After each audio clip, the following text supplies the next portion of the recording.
Hey, there we go. Hi, everyone. Welcome to the Reimagining Leadership Honors FYS VIA. I'm so happy that you're all here.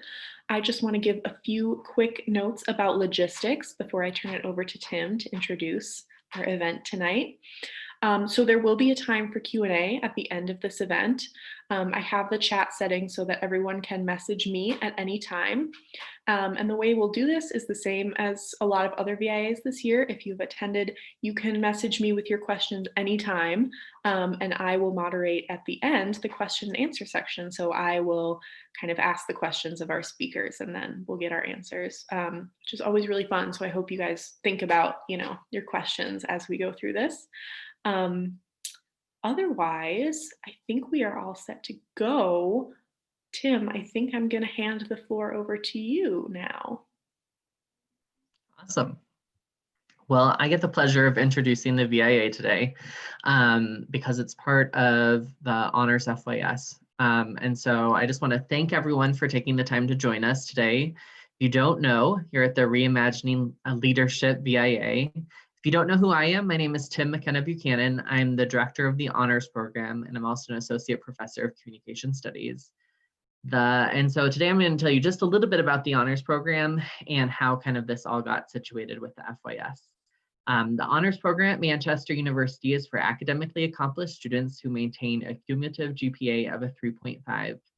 Currently, there are a little over 120 students in the Honors Program, and it's roughly about 8% of the Manchester student body. Many of the friendly faces that you see here with you today, or the names for the people that don't have their videos on, are in the Honors Program. One thing I did want to point out that is if you have a 3.5 GPA, if you're a first year and you have a 3.5 GPA after the fall semester, be on the lookout for an invitation from me. You can apply to join the Honors Program. Invitations are sent out 2 times a year in February and in August, and you're welcome to join us on this journey in the Honors Program.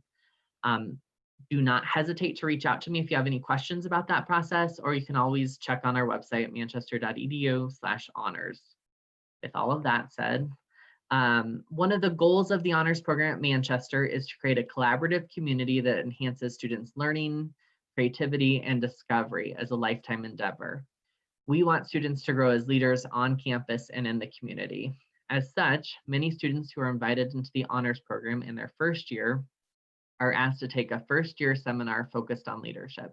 And this year we had 2 sections of that FYS, one taught by Beata and another one taught by Pam Haynes.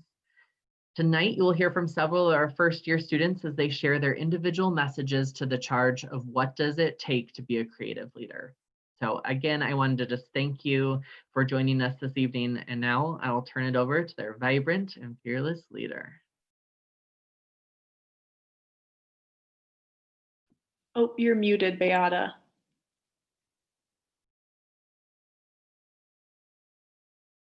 Great. What a treat to see so many people here, so many guests, so many students. Thank you very, very much, Tim. Thank you, Tim, for leading our honor students in model fashion.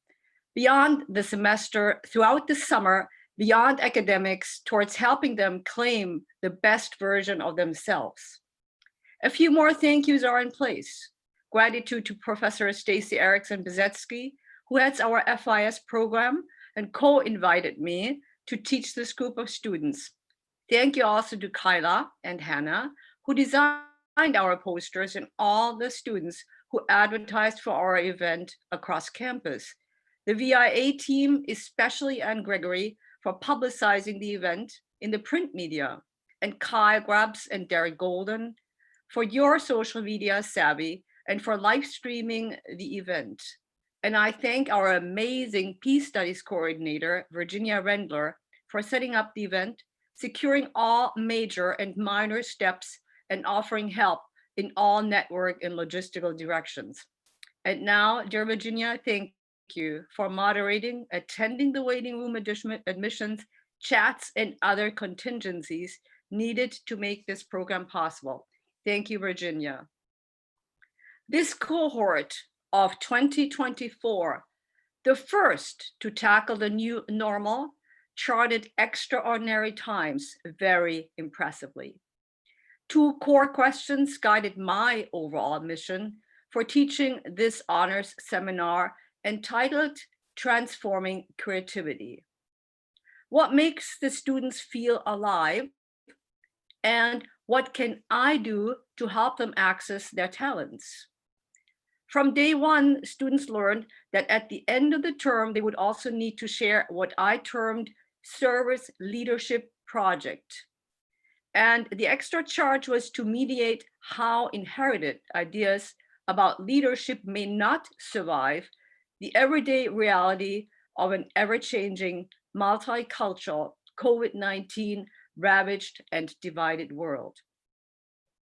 Let us watch a short TED Talk, one very much favored by the FIS members, that illustrates the transformative power of a lollipop moment. Thank you, Virginia, if you can pull that up. Yes. All right, I'm going to do a screen share.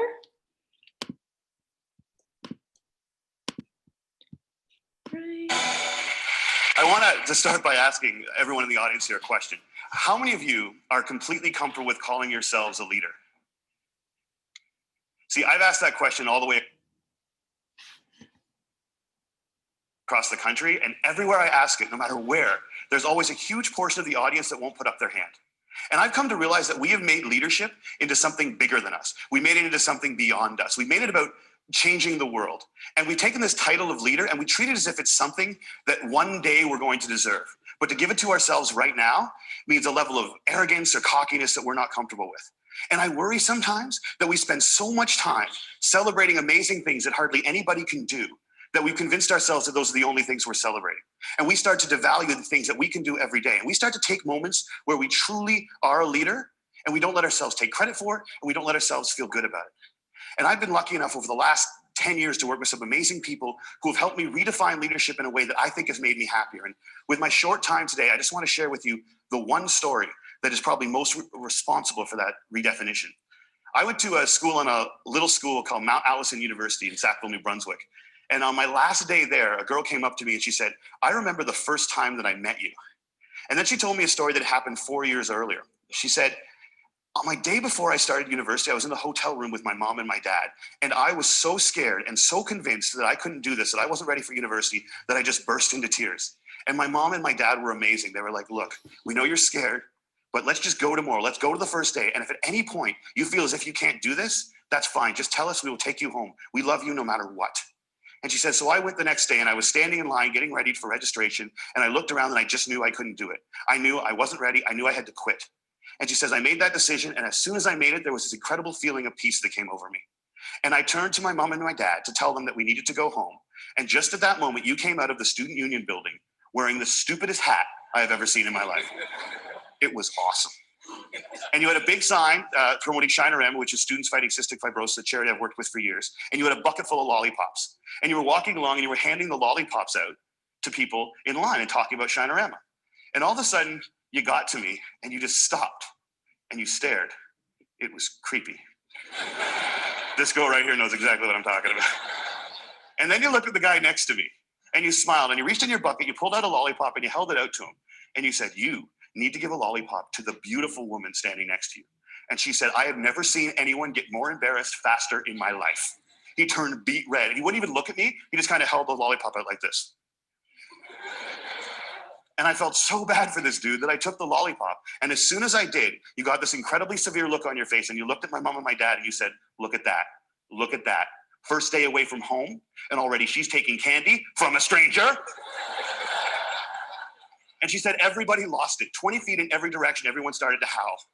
And I know this is cheesy and I don't know why I'm telling you this, but in that moment when everyone was laughing, I knew that I shouldn't quit. I knew that I was where I was supposed to be and I knew that I was home. And I haven't spoken to you once in the 4 years since that day, but I heard that you were leaving.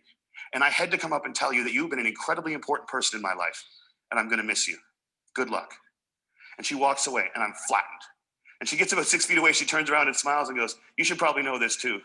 I'm still dating that guy 4 years later." A year and a half after I moved to Toronto, I got an invitation to their wedding. Here's the kicker, I don't remember that. I have no recollection of that moment. And I've searched my memory banks because that is funny and I should remember doing it. And I don't remember it.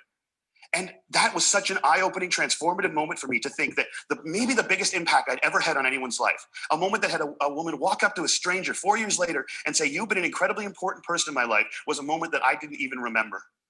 How many of you guys have a lollipop moment, a moment where someone said something or did something that you feel fundamentally made your life better? All right. How many of you have told that person they did it? See, why not? We celebrate birthdays where all you have to do is not die for 365 days. And yet we let people who have made our lives better walk around without knowing it. And every single one of you has been the catalyst for a lollipop moment. You have made someone's life better by something that you said or that you did. And if you think you haven't, think about all the hands that didn't go back up when I asked that question. You're just one of the people who hasn't been told. But it is so scary to think of ourselves as that powerful. It can be frightening to think that we can matter that much to other people. Because as long as we make leadership something bigger than us, as long as we keep leadership something beyond us, as long as we make it about changing the world, we give ourselves an excuse not to expect it every day from ourselves and from each other. Marianne Williamson said, "Our greatest fear is not that we are inadequate. Our greatest fear is that we are powerful beyond measure. It is our light and not our darkness that frightens us." And my call to action today is that we need to get over that. We need to get over our fear of how extraordinarily powerful we can be in each other's lives. We need to get over it so we can move beyond it. And our little brothers and our little sisters, and one day our kids, or our kids right now, can watch us start to value the impact we can have on each other's lives more than money and power and titles and influence. We need to redefine leadership as being about lollipop moments. How many of them we create, how many of them we acknowledge, how many of them we pay forward, and how many of them we say thank you for. Because we've made leadership about changing the world, and there is no world. There's only 6 billion understandings of it. And if you change one person's understanding of it, one person's understanding of what they're capable of, one person's understanding of how much people care about them, one person's understanding of how powerful an agent for change they can be in this world, you've changed the whole thing. And if we can understand leadership like that, I think if we can redefine leadership like that, I think we can change everything. And it's a simple idea, but I don't think it's a small one. And I want to thank you all so much for letting me share it with you today.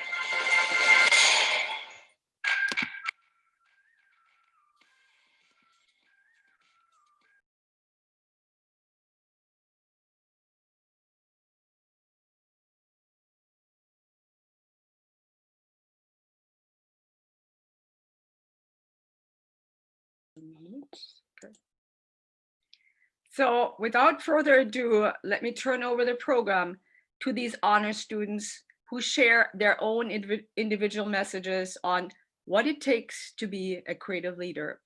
Let us start with Hannah, please.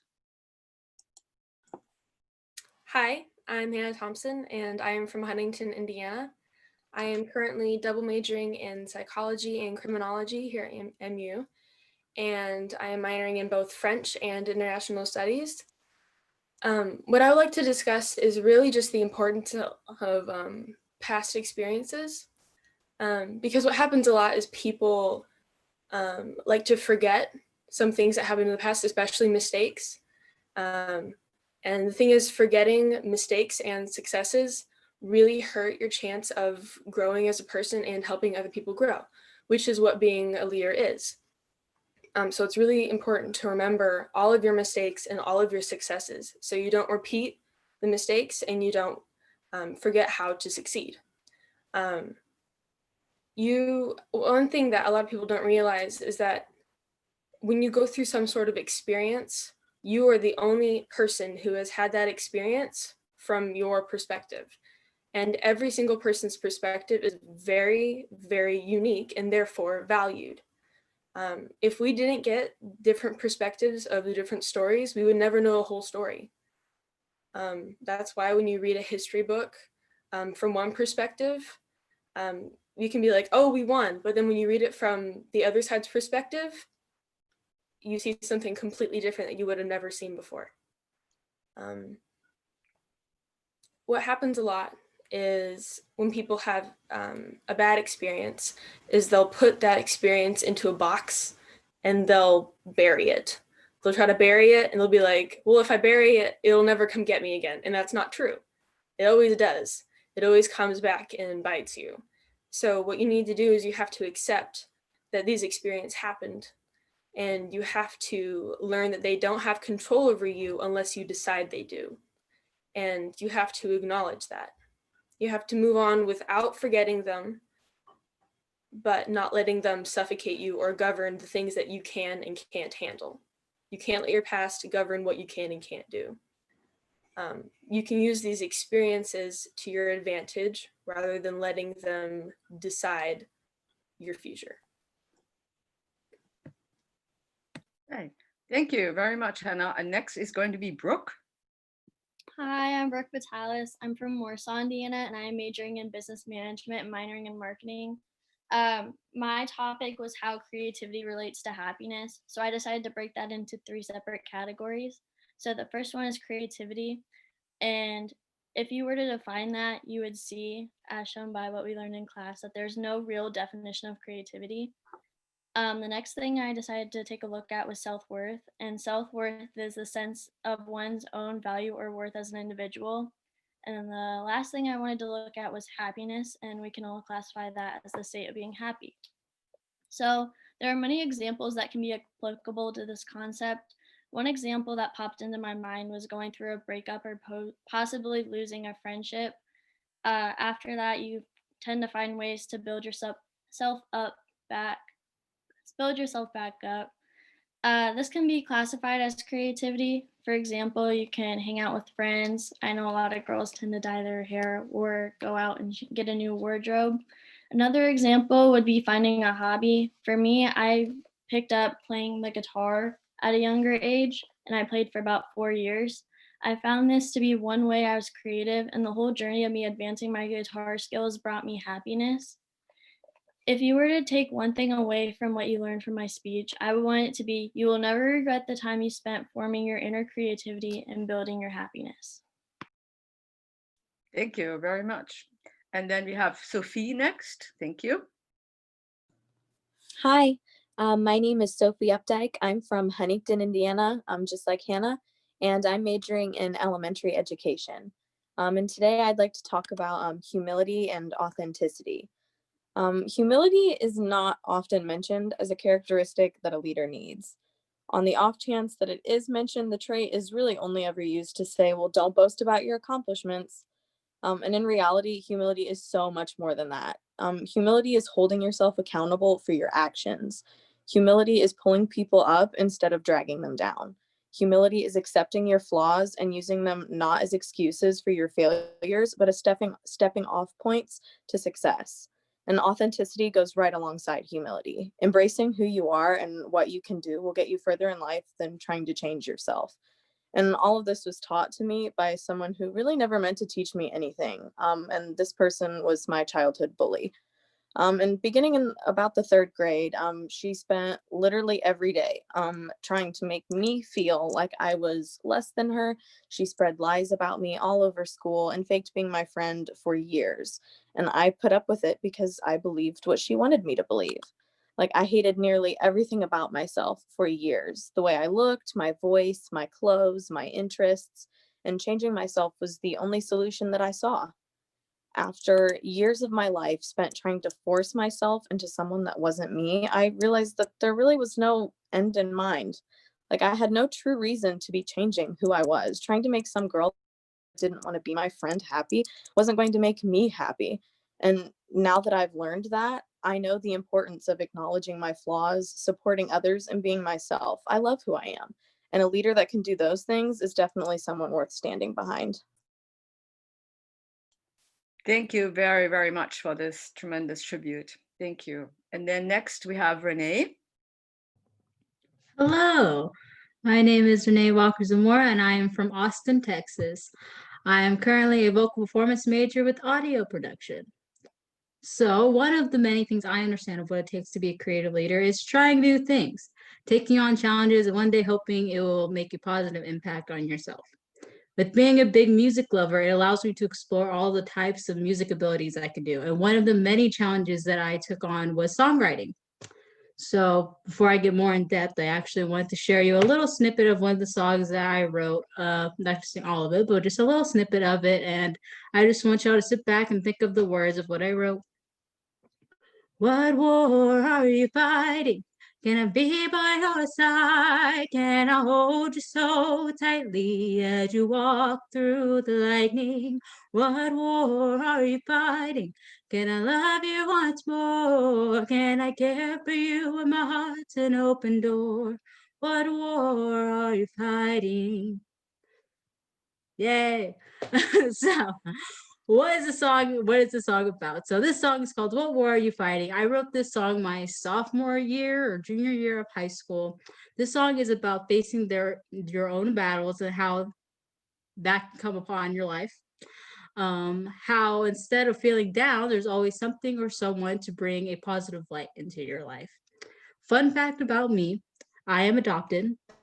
Both of my parents have passed when I was really young. And so being creative and letting music be such a big impact, songwriting was such a healthy and helpful way to find myself again.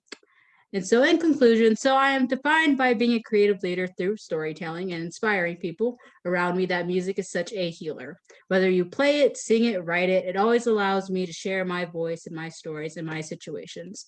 So I encourage you the next time when you hear a pretty song, to listen to the words and maybe it may change your life for the better. Thank you. Another wonderful tribute. Thank you very, very much.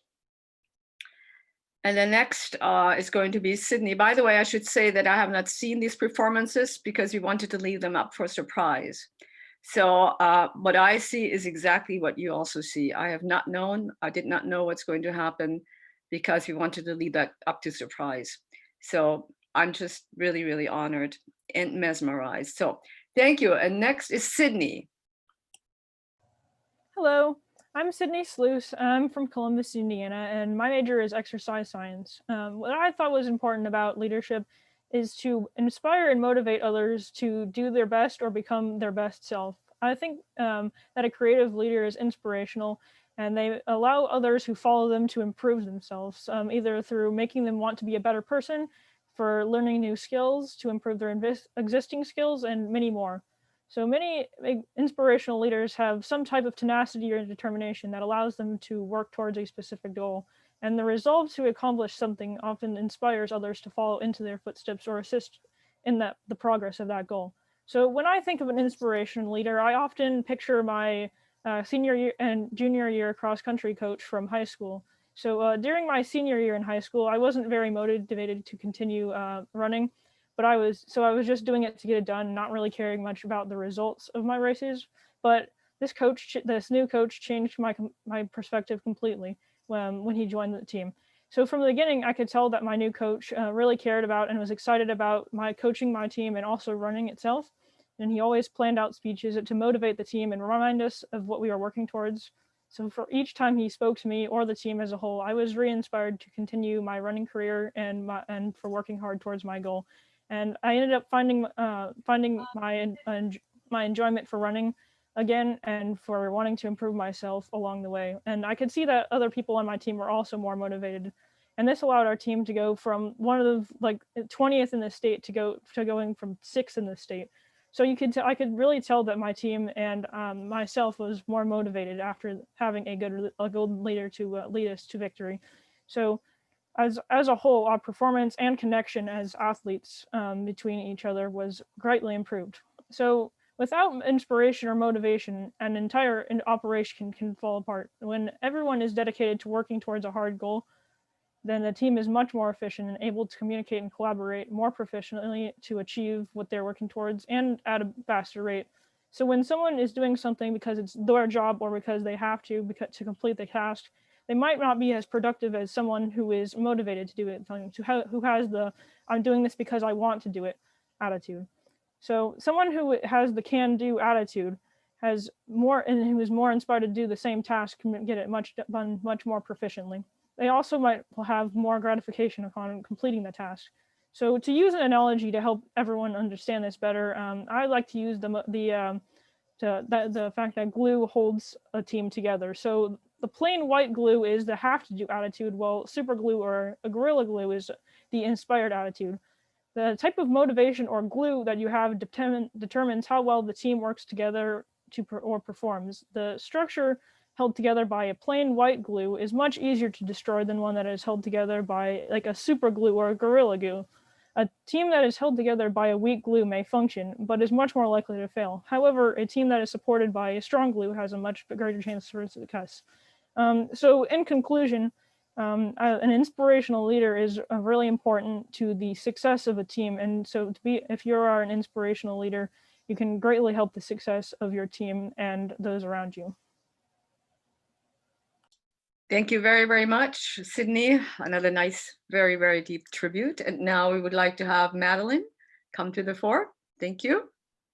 Hi, my name is Madeline Haasford, and I'm from Albion, Indiana. I'm currently double majoring in history and English with a minor in Spanish, and I plan on talking tonight about how creativity transforms people. So when I was a freshman in high school, a friend and I started a writing club and decided to try to have the club write a series together as a group. The group working on this project started out quite large, but soon dwindled down to just 4 who were consistently working on it. I was one of those 4, and while working on this project, I had a lollipop moment. One of the 4 who I was working on this project with was a guy named Matt. And to be honest, I wasn't that sure what to make of him yet. However, one day, a girl came over and asked him for his Snapchat because one of her friends thought he was cute. Now, Matt didn't have Snapchat. And instead of just telling her that, he also gave a well thought out explanation as to why he didn't have it, and the girl was sent away shocked. It was in that moment that he earned my respect, and I decided that he seemed like someone worth becoming friends with. It's now 4 years later, and I am still friends with Matt, and we are still working on this series together. Over the course of the years, I have become a better writer, and I have become more well-versed in my creativity. My writing and my creativity have become a part of me. A few weeks ago, there was about a day pause in the writing because Matt and I had to Zoom together to discuss plot details for the next book. And I can say that I didn't know what to do with myself that day when I wasn't writing. My writing and my creativity have become such an integral part of my life that I don't know what to do when I'm not writing. I'm so grateful to be a part of something like the book series I'm writing with my friends. It gives me a way to express myself, and it gives me enjoyment. I love to write, and I love that I have become creative enough to do so. This is the lesson that I want to impart onto you. You don't just transform creativity. Creativity transforms you. Thank you very, very much. And thanks for picking up on the double entendre of the title of our course. That was so intentional. All right. And then next is going to be Zoe. Hi, my name is Zoe Landusky, and I'm from Chemung, New York. I'm majoring in business management with a minor in entrepreneurship. I'm going to be talking about how leadership is something that is often sparked for a desire for change. Malala Yousafzai advocating for women's education, Greta Thunberg bringing attention to the climate crisis, and Sophie Cruz fighting for rights for immigrants are all examples of change leaders who are encouraging us to take action today. Though there are countless more from the past who have had incredible impacts on how we live. These change leaders take a stand to make a call for action for something they have a desire to change in the world. They must remain open-minded and accept risks, but also be able to solve problems and speak with ambition and desire to communicate with their listeners and gain the following. Anyone can make a sort of change in the world, sure, but it takes a special sort of drive, a type of fire in their heart to lead others to make a change they so desire. At a speech to the Houses of Parliament in the UK, Greta Thunberg said, "The moment we decide to fulfill something, we can do anything." Thunberg is an incredibly powerful speaker trying to make a change in the climate crisis, and she believes that as soon as we have this desire, we are able to accomplish it. She is a very young leader who proved this idea to be true by gaining her millions of followers all on her own. We must be motivated to make a difference. We must overcome our silence and break through our fear. We can be the change makers for future generations. We just need to spark our own desire. If we have the desire for change, we are able to become leaders ourselves. Thank you very, very much. And here a point for our 2 students who are from all the way from Texas, for Renee and for Zoe from New York. And Zoe knows a thing about or 2 about the COVID. And she also changed her major. I want to say that because she came here to study medicine, and then she decided she doesn't have all the fire for that. So when she let me know, I was so afraid because she was in New York. I said, oh boy, I hope she's coming back. And so she's continuing her studies at Manchester with business. And I hooked them up with the appropriate professor. So I'm very glad. And then also about Renee from Texas, because with all of this COVID, I have to mention that you're further away from your parents and your family and your friends. So it's a very, very wonderful honor and privilege for me to have you in our class and on campus. So thank you very much. I had to say that. Okay. All right. Next is going to be Kyla. Hi, I am Kyla Andrews. I'm from South Bend, Indiana. I'm majoring in digital media arts and minoring in journalism. A leader is known to be many things, from childhood heroes like Hercules and Superman to more national heroes like Queen Elizabeth and George Washington. While characteristics like delegation, integrity, and power are considered to be the foundation of a generic leader, in today's society, um, a leader could be honest, creative, but most importantly, human. A leader can be considered multimillionaire heroes to people in our friend groups. In some ways, we are all heroes. It is important for us as leaders to be accepting and voluntarily unique to others. We all have something that is uniquely ours in some way. Become a leader in what makes you you. Leaders can be found everywhere, especially in ourselves. So why don't we take what makes us ourselves and become students who are compassionate, loyal, and creative like a leader should be? As humans, we are meant to make mistakes, but as leaders, we are meant to come back from them stronger than before. Thank you very, very much, Kyla. And then we are going to have a presentation by L'Oreal, who unfortunately cannot be here. She took on a job and it was non-negotiable. So they want her there tonight. And she was nice enough to send us a video recording. So if Virginia doesn't mind, if you can just pull that up, that would be lovely. Then this is going to be L'Oreal.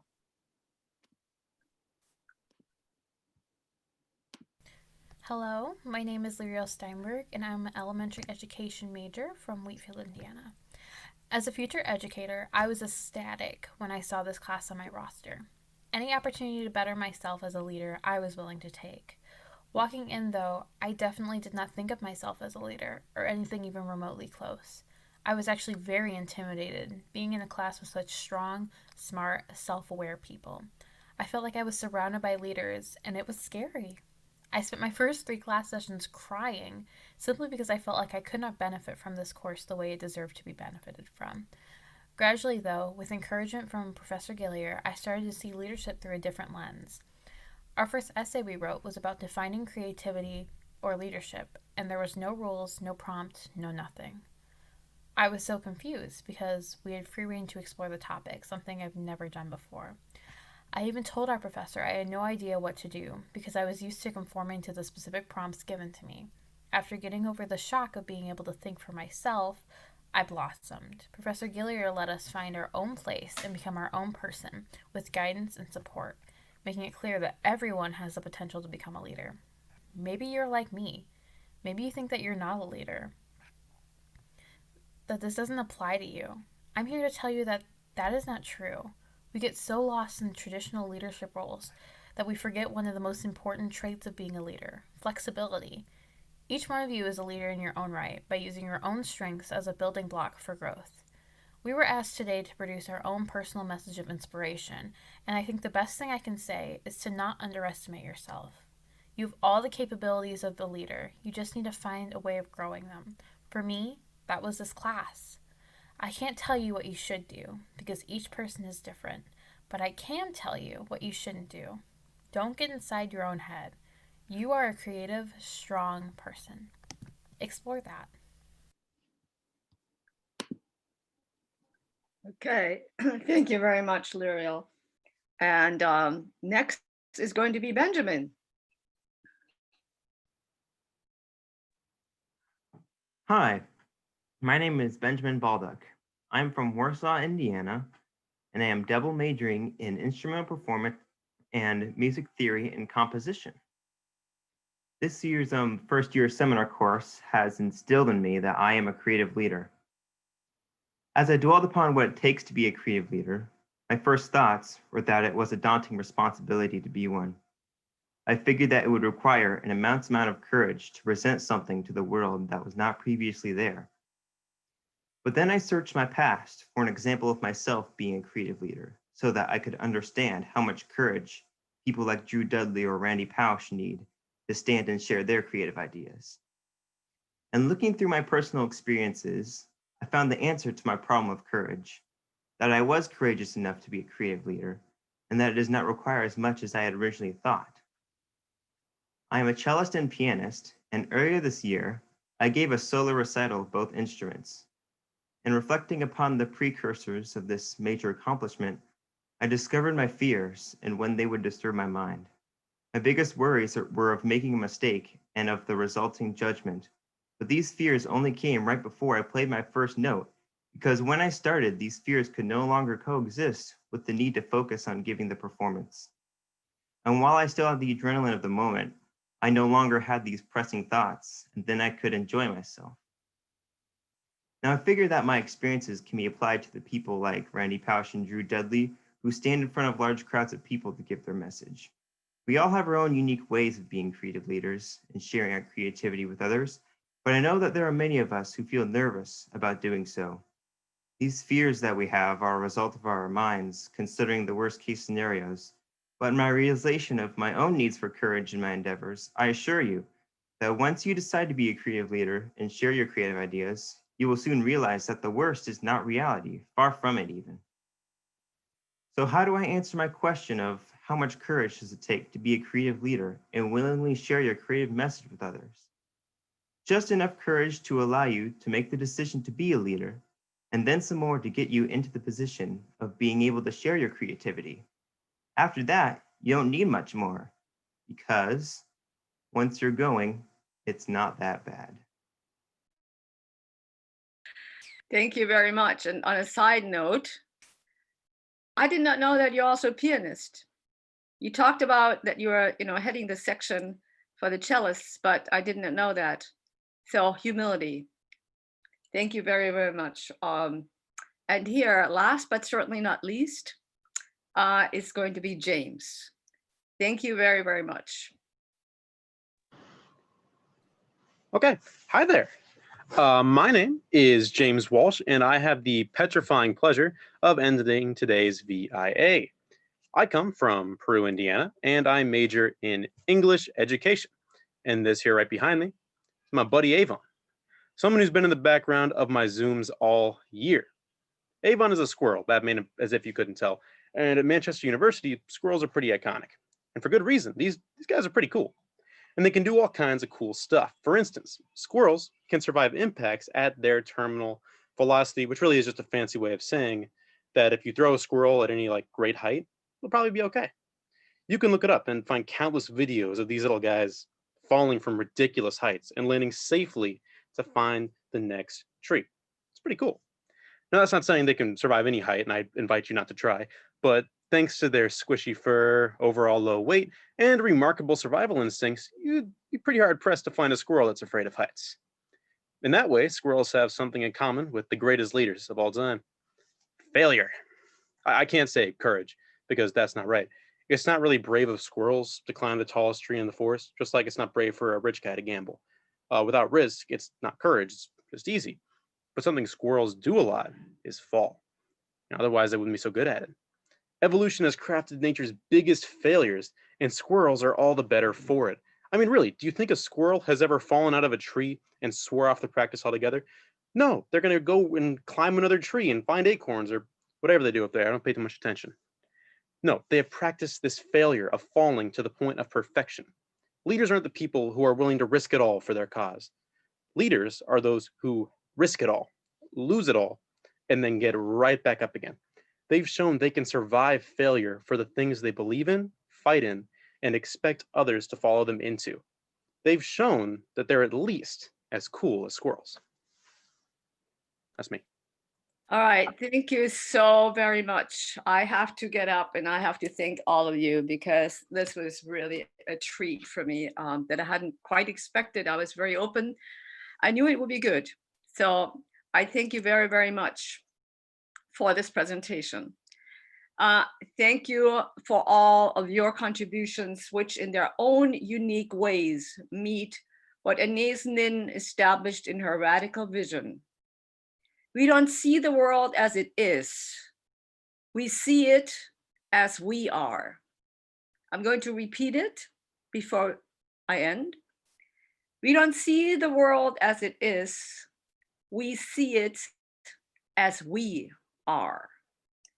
So this concludes our session, and maybe there are some questions that you would either share. And also, Anne, I have to mention, because this morning you had the background of the squirrel, and I know you also like this background of the squirrel. So I thought, the connection is great. So do we have any questions on the floor, Virginia? Yes, of course we do. We have a few questions right now, but please continue to send any questions you think of as we go through this. I'm sure there's so much more we can hear from these students. I'm sitting here. I had no idea how this is going, and at the beginning, because I know some were really shy, and I saw this really evolving self of a voice and a presence that I had not expected to that extent. I believed in my students from the beginning. So from a teacherly, from a pedagogical point of view, I am awed.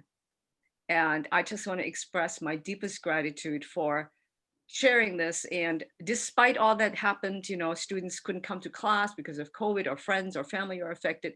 They plunged onward, and now they had this message, and it comes from their brain and also from their heart. And that means a lot to me. So here we are for the questions. I am very, very excited. Well, that fits very nicely in with our first question, which comes from Libby Krebs, who wants to know, well, she says it sounds like each of you have developed a personal view of leadership, and she wants to know, how has this class and working with each other affected your view of leadership, and how has it changed over time? So it's not for anyone specific, so feel free to jump in with thoughts. I think I would like to call on Benjamin, because I remember at the beginning I said, Benjamin, if you imagine you have to present and you could write a paper, what would be your option? And I think the answer would have been obvious. And now he gave this really amazing tribute. Benjamin, do you mind speaking to that? Benjamin? Okay, yeah. Thank you. Could you repeat the question again? I know I kind of missed it a little bit. Yes, of course. Libby is just curious about how your personal view and understanding of creative leadership has changed over the course of this class. Oh, this class has had a huge impact on that. I mean, before then, I didn't even consider myself a leader, but upon learning all the different ways of being a leader, we saw that video about Drew Dudley and how being a leader is not about doing something really big, it's just about changing the world around yourself. And through all the little things that I've learned throughout this class, I've just learned that I have been a leader throughout my life. Now I can actually see.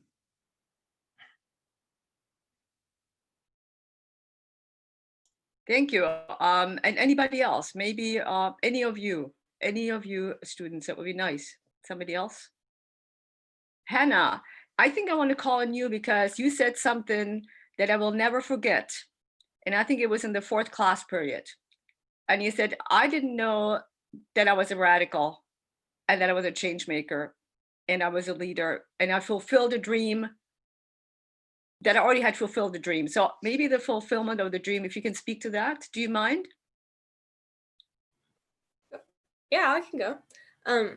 Something that I did not realize before this class. So we read a book and we watched The Last Lecture by Randy Pausch. And it helped me realize that I had fulfilled one of my childhood dreams without even realizing it. And that was kind of a big aha moment for me, because I was like, how did I not know that one of the things that was so important to me when I was little, I had already done. And when I was little, I always wanted to be a ballet teacher. And I taught at a small company all through high school. I taught ballet and other dance styled classes. And I hadn't realized that I had already fulfilled that dream. And that was really big for me. And it also opened me up to a lot of other things, because I had never realized that, not that I had always been very adamant on following rules, but I never really thought about how much I broke them for a specific reason other than just to break rules. So that was also really interesting for me.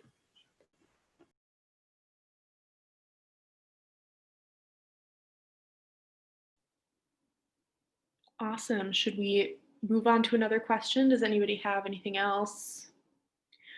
We got a question for a specific presenter. Zoe, this question is for you, and it comes from Ross.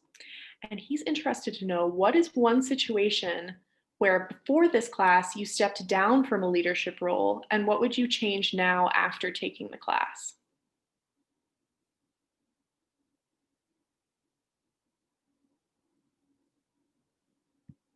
Did we lose her? Did she disappear? I think she might have disappeared. Sometimes her internet connection drops out. Too much pressure. I get it. We'll come back to her if she comes back. Okay, so here's another question. As students who have mostly grown up with the internet and social media, do you anticipate any skills that a truly creative leader needs now that they might not have needed before the age of the internet?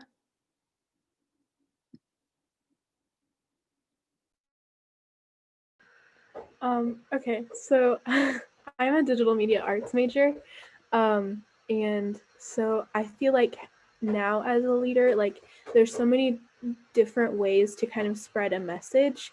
So like through social media and all the internet and stuff, if you know how to digitally make these messages, you can spread them where people are looking and make them pretty. I feel like having the skills to be able to open up a computer and figure out how to make a message out of nothing is really important, and can kind of create the creativeness comes a lot more from doing that than just being a leader.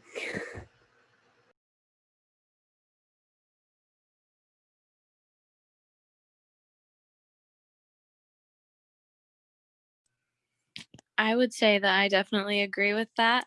As a future elementary teacher, I definitely see a lot of situations. I have a younger sister actually who's in the second grade, and I see a lot of situations where her teacher is totally not prepared for things that kids will say or do in class. They know so much more than what her teacher grew up knowing, and what her teacher was what was how she was taught to teach. And so I think that even small leaders, like teachers, they influence kids for the rest of their lives. So having the skills needed to not only to operate, but to really skillfully operate all of this new technology, and to navigate the internet for class and stuff, I feel like that's definitely a new, really, really difficult skill to learn and to keep up on, especially over a career that's very you have a lot of responsibilities, and so that's definitely a skill that you have to stay on top of along with everything else. Another skill that I think is important is like being able to tell the difference between real news and fake news, because with social media out there and people being able to having more free access to the internet than ever, you have to be able to tell what things are just people's opinions, what they're just throwing out there just because to confuse people, and what's really going on. So being able to be skeptic, being able to be a skeptic about things, and looking into different informational sources, using being able to look at something and tell if it's credible, and such things such as that. Kind of to go along with what Kyla said, when you're trying to get something out on social media, or just really anything in general, kind of go with what Sophie said too. If you're in a classroom and the colors that are surrounding, so I'm a psych major, so colors are a really big thing. When you have all like toned down colors, so if they're just like pale yellows or pale blues or grays, if those are the only colors that kids are surrounded by when developing, they can automatically just have more depressed moods. And that's something to really, it's something that doesn't seem super important until you see the results. Whereas like having a daycare room where there's like bunches of bright colors that enhance happiness rather than sadness. this.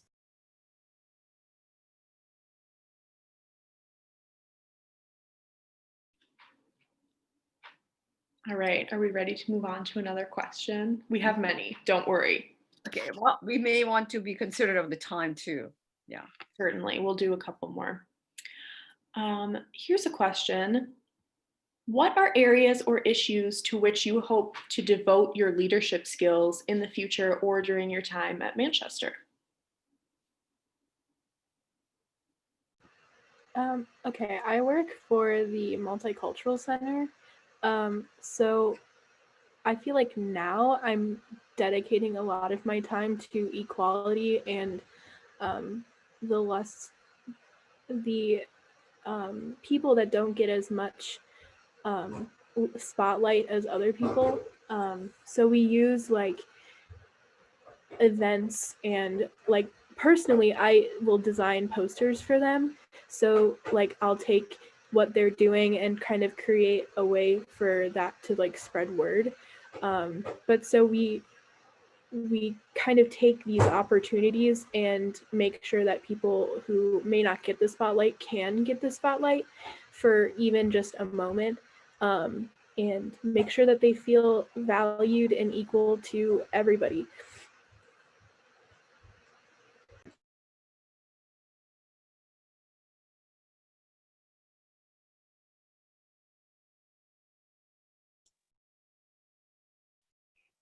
Anybody else? Okay.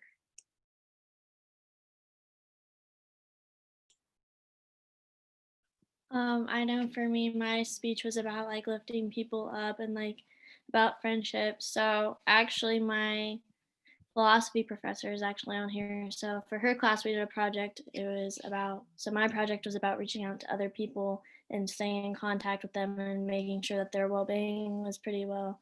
So since my topic was about creativity and happiness, I related to that project in a way to help lift people up, make sure that I care about their happiness and show them that their worth is worth so much. Because I think that's a very important thing, especially when it comes to mental health, is reaching out to others and making sure that they are doing okay, their happiness matters, and making sure that they're worth so much.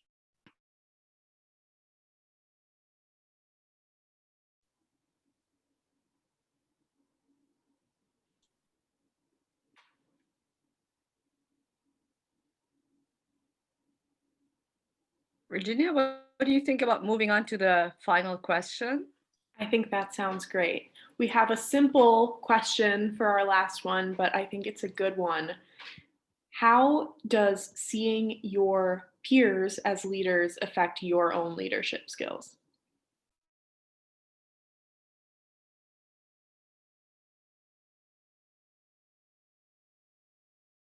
May I call on James? And everybody could answer this question, but it would be interesting to hear what James has to say. May I indulge you, James? Thank you. You may. I mean, I guess that's why I'm here. So the actions of other students that I consider leaders definitely should play a major part in my leadership ideals, in the same way that people in my entire life have like turned me into leaders. Because at the end of the day, everyone wants to mimic people that have shown them a specific kind of attention or care. So in that case, if I find another aspect of a student admirable or friendly or kind or leadery, I'm going to go with leadery, that's a word today, then I'll try to adopt that into my own leadership idea. It's a bit simple, but we want to become what we admire. May I ask a follow-up question? You asked, the question entailed a vision towards your future and your career, and how that was a previous question, but maybe I can combine them. Because you are already a peer to your peers, and then you're also a peer to students, because you are a substitute teacher. Yep. And you hold extreme passion for that. So if you do not mind sharing why you want to do that, and you also know about other areas of life that others would not be privileged to, working with children who are afflicted or gifted with talents. But I would be interested in hearing from you why you really are adamant and very committed to being a substitute teacher. My fear was that James would not be able to be here tonight for other obligations, but I'm really glad that you're here. And so if you can talk about why you are so dedicated and so passionate, and how long have you been serving in that role as a substitute teacher? I've only subbed since last August. And one of the major reasons I started doing it is because of COVID. And a lot of the local schools around Indiana are having a lot of trouble picking up subs to cover quarantine teachers. So I took the time, took about a couple weeks online training to get the license, and I started going whenever I could. And it was good because it gave me experience in the field I wanted to go into, teaching. And so far, it's been pretty spectacular. I want to teach high school, but I cannot sub for high school because I'm 18 years old, and they will not care what I say. So I have to teach out elementary. And that has been eye-opening. But at the end of the day, I think some of them might be better leaders than some of the high schoolers I met during my time. What is the one lesson that one of the young children taught you? Just because it's eye-opening. Is there one lesson that you say, this is something, and maybe this is a good parting point? Let's see. About leadership. Man, if you're putting me on the spot here, I'm sorry. Let me taking up everyone's time. No. When you're that age, everybody wants to be a leader. And it's up to others to pay attention to you. And it really goes when you get older too. Leaders are all around us, and at points we've recoiled. And back when we were that young, we didn't. And at some point, we got so beaten and bruised along the way that we stopped trying to be leaders because people weren't paying attention. So if we can keep that spark that we had when we were that young and shouting in the middle of class, then we might just have a better future. Or we could all just be loud. Thank you. Thank you.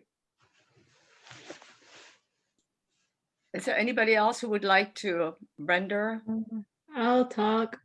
So I think with the working with like other peers, it reminds us that there's always like we can always like relate, that we're always that we can relate to something, that we all have the same thing that we can relate to, whether that's like a fear of leadership, something that we're scared of, or something that we're scared of being open about what we want to be leaders about. And I think also relating back to James, talking about how he teaches and everything. One of the jobs that I do is I do two jobs actually, and one of them is I'm a guitar instructor, so I teach little kids how to play guitar. That was another sign for leadership for me, because like I remember whenever I was young, I was kind of scared of playing the guitar, and I never really practiced either. So, but that was one of the biggest leaderships that I took, and I was like, hey, I think leadership inspires a lot of people, so I'm going to try inspiring other people with my own talent. And one of the kids that I was teaching, he told me the other day that I told him that it's actually starting. I started working with him after a couple of months. He was like, I told him that it actually now sounds like a song, and he's like, does that mean that all my other lessons sucked? And I'm like, no, that's not what I said. And I was like, no. But I told him that you're making progress. I'm trying, and it allows you to inspire other people and talk to them, and just like, and that's how I thought whenever I was little. I was like, did all my other lessons suck? But no. And I learned that, you're never gonna be perfect, but practice makes progress, and that's another sign of leadership too. So I hope that made sense.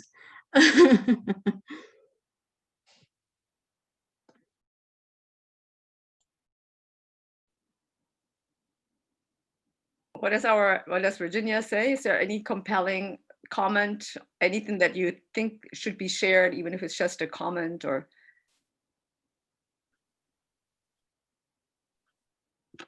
okay, I think we are at our end. What do you say, Virginia? Perfect timing. I want to thank you all for sharing what you clearly worked so hard on, and it sounds like it has been a wonderful course. And I'm really excited to kind of see where you all go in terms of leadership at Manchester and beyond. So thank you, Beata. Well, I want to thank you, and I want to thank everybody in the audience. I take a great bow. because this was a remarkable event for me. I'm incredibly grateful, honored, privileged, and thankful to my students for sharing something that comes from the depth of a place that I cannot define. I did not make that happen. They made that course happen. Because I think I want to share something here very, very quickly. When I was asked to do something with leadership, I said, oh, because I have a German brain somewhere still. And let's put it that way, you will not find any leadership programs or workshops in Germany that entails or actually carries the word for leader in German, because it's always associated with a character in the history that made an impact from 1939 to 1945, actually from 1933. So I don't even want to mention his name. And so I thought, oh, and I know people who even avoid that name, and I just couldn't see that. So I work much better in English with it. And then when you think about education, because that word education means educere or educere, and that means to leading out. So in that respect, we are all leaders because we are in education. We are leading out of a place of not knowing into a place of knowing. So, and with that premise maybe, or with that conclusion, I would just like to thank everybody for being an expert on your own lives. Something I always mention, because there's nobody else, even if you're a twin, you are the only expert on your own lives. And that you shared with us tremendous lessons that we all take away was a gift. And I'm really, really, really grateful. And again, Virginia and everybody else that I mentioned before, gratitude. Thank you very much. And I look forward to see my students one more time in Zoom before we go into exams on Thursday. Thank you and blessings to everybody. Thank you very much. And I have to say, I was really pleased to see President Dave. I saw he was here. So that's a beautiful present. Okay, thank you. Hey, thank you, everybody. Don't forget to go on Canvas to get credit for the VIA if that's something you need. Okay, thank you. Everyone. And thanks so much, Virginia, again. Of course. Without, you, this would not have been like that. Applause from the peanut gallery. Okay, I'm going to stop the recording. Okay.